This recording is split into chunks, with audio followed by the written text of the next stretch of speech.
Tafsir Surat An-Nas Surah ke-114 dalam Al-Quran.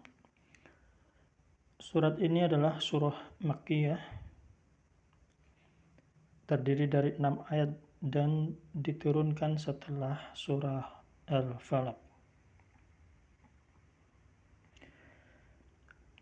A'udzu billahi minasyaitonir rajim. Bismillahirrahmanirrahim. Qul a'udzu birabbil nas.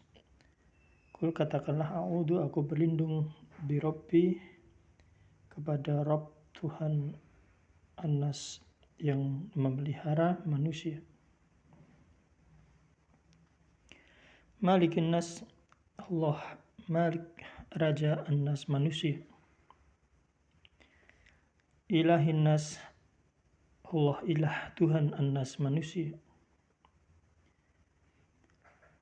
Min syarri, dan berlindung kepada Allah dari keburukan, kejahatan, al-waswasi al-khannas, setan yang khannas. Alladzi, yang selalu yuwaswisu, membisikkan, fi suduri an-nas, ke dalam dada manusia. Min, dari al-jinnah, dari golongan setan jin, wan nas, maupun setan manusia. Surat An-Nas ini mengandung 3 sifat Allah Ta'ala: rububiyah, mulkiyah, dan uluhiyah. Dia Allah adalah pengurus, Allah adalah Raja, Allah adalah ilah, Tuhan segala sesuatu. Semua yang ada di alam semesta selain Allah adalah makhluknya, adalah ciptaannya. Semua berada di bawah kekuasaannya, berada di bawah kerajaan Allah. Dan semua tunduk ibadah kepada Allah, mengabdi hanya kepadanya. Maka Allah Ta'ala memerintahkan kepada siapa saja yang hendak memperlindungkan diri, yang hendak berlindung, agar memperlindungkan diri, berlindung kepada Allah, zat yang memiliki sifat, 3 sifat yang mulia, sifat yang agung: rububiyah, pemelihara, mulkiyah, pemilik segala sesuatu, dan uluhiyah, yang berhak diibadahi.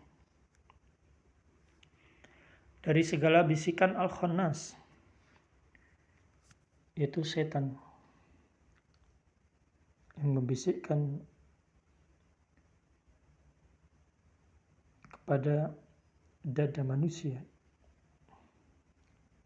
bisikan kejahatan.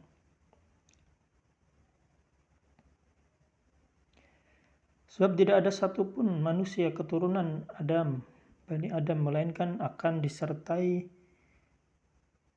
siapa yang akan menjadikan indah segala macam tindakan kekejian dalam pandangannya.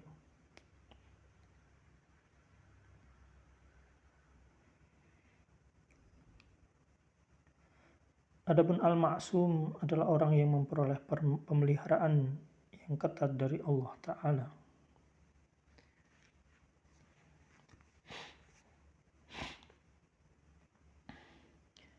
Disebutkan ma minkum, dan tidaklah seorang dari kalian, min ahadin, ila qad wukila, melainkan akan disertai bihi qarinuhu, pendamping. Qalu, maka berkata mereka, wa anta ya Rasulullah, apakah engkau juga demikian ya Rasulullah? Qala na'am, benar. Illa anna Allah a'anani, akan tetapi Allah menolong aku, alaihi, sehingga pendampingku, fa'aslama, masuk Islam, fala ya'muruni, dan tidak pernah memerintahkan padaku, illa bi khair, kecuali kebaikan. Dan ditetapkan pula dalam hadis yang diriwayatkan oleh Imam Al-Bukhari dan Muslim dari sahabat Anas radhiyallahu anhu bahwasanya Rasulullah Muhammad sallallahu alaihi wasallam bersabda, Inna syayatina,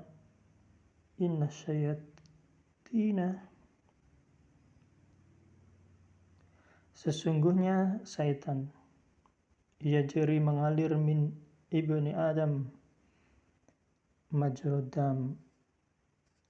Setan itu sesungguhnya mengalir dalam tubuh anak Adam pada saluran darah.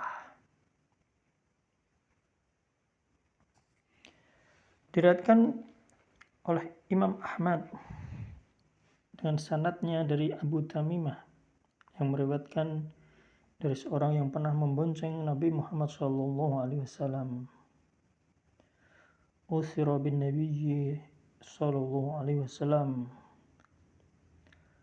himaruhu, keledai Nabi Muhammad SAW terjatuh.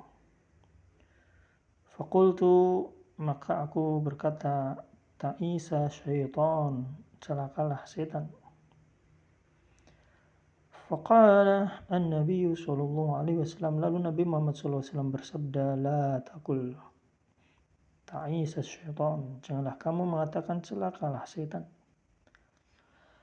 Fa'innaka, karena sesungguhnya idza qulta ta'isa syaitan, apabila engkau mengatakan celakalah setan, ta'awama, maka setan pun akan menjadi besar tubuhnya. Waqala, dan akan berkata, dengan kekuatanku, sara'tuhu, aku akan mengalahkannya.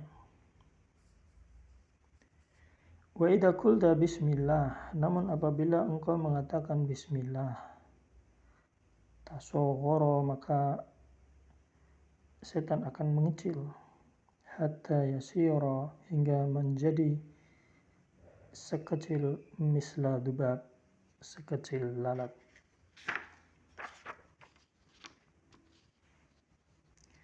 Hadis yang diriwayatkan oleh Imam Ahmad, sanadnya bagus. Hadis ini menjadi dalil bahwa hati apabila berzikir ingat kepada Allah, maka setan akan mengecil dan kalah. Namun apabila hati tidak berzikir kepada Allah, maka setan akan membesar dan menang. Sa'id bin Jubair berkata, Ibnu Abbas radhiyallahu an mengatakan sehubungan dengan firman Allah Ta'ala, al-waswasil khannas, yang selalu membisikkan mundur ke belakang. Al-waswasil khannas adalah yang selalu membisikkan dan mundur ke belakang. Ia berkata, setan itu berada di dalam hati anak Adam. Apabila lengah dan lalai, maka setan pun akan membisik-bisikkan. Namun apabila ia ingat Allah, maka setan akan mundur ke belakang. Hannaso. Jadi setan itu berada di dalam hati anak Adam jika ia lengah, lalai, tidak mengingat Allah, maka setan akan membisik-bisikkan kejahatan. Namun apabila ia ingat Allah, maka setan akan mundur ke belakang. Hannaso. Mu'tamir bin Sulaiman mengatakan dari ayahnya diceritakan bahwa setan pembisik itu akan meniup ke dalam hati Adam, Bani Adam, manusia yang dirundung kesedihan dan yang sedang mendapatkan kesenangan. Akan berusaha setan itu membisikkan, meniupkan kejahatan ke dalam hati anak Adam yang sedang dirundung kesedihan maupun yang sedang mendapatkan kesenangan.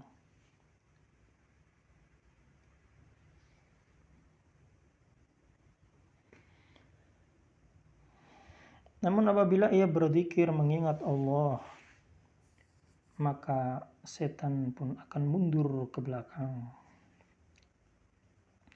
Firman Allah Ta'ala yang membisikkan dalam dada manusia, tentu maksudnya bukan hanya manusia tetapi manusia dan jin. Disebutkan manusia saja untuk menunjukkan kelumrahan. Ibnu Jarir mengatakan ada beberapa golongan jin yang ikut bekerja pada manusia. Oleh karena itu tidak salah memutlakkan manusia, namun yang dimaksud adalah termasuk jin. Ada yang mengatakan bahwa firman Allah Ta'ala dari golongan jin dan manusia ini merupakan tafsir tentang pihak yang selalu membisikkan rasa was-was dalam dada manusia, yaitu dari setan dari golongan jin maupun manusia, sebagaimana firman-Nya, demikianlah kami menjadikan bagi tiap nabi musuh-musuh, yaitu setan dari kalangan manusia maupun jin. Sebagian mengilhamkan pada sebagian yang lain kata-kata pemanis untuk menipu. Diriwayatkan oleh Ahmad bahwa Abu Dzar berkata, aku pernah datang menjumpai Nabi Muhammad SAW yang ketika itu sedang berada di dalam masjid. Lalu beliau mengatakan, wahai Abu Dzar, apakah kamu sudah sholat? Aku menjawab, belum. Nabi Muhammad SAW pun mengatakan, berdirilah dan sholatlah. Maka aku pun berdiri dan sholat. Setelah itu aku pun duduk. Lalu Nabi Muhammad SAW bersabda, wahai Abu Dzar, berlindunglah kepada Allah dari kejahatan setan, jin, dan manusia. Aku bertanya, ya Rasulullah, apakah ada di kalangan manusia ada setannya juga? Rasulullah Muhammad SAW menjawab, benar.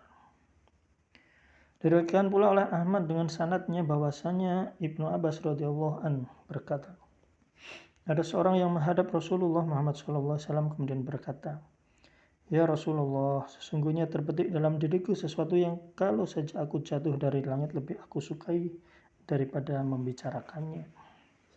Nabi Muhammad SAW kemudian bersabda, Allah Maha Besar. Allah Maha Besar. Segala puji bagi Allah yang telah menolak memakarnya pada was-was. Di sini diriwayatkan oleh Abu Dawud dan An-Nasai. Demikianlah tafsir surah An-Nas. Allahumma sholli wa sallim ala nabiyyina Muhammad. Subhanakallahumma wa bihamdika asyhadu an la ilaha illa anta astaghfiruka wa atubu ilaik. Assalamualaikum warahmatullahi wabarakatuh.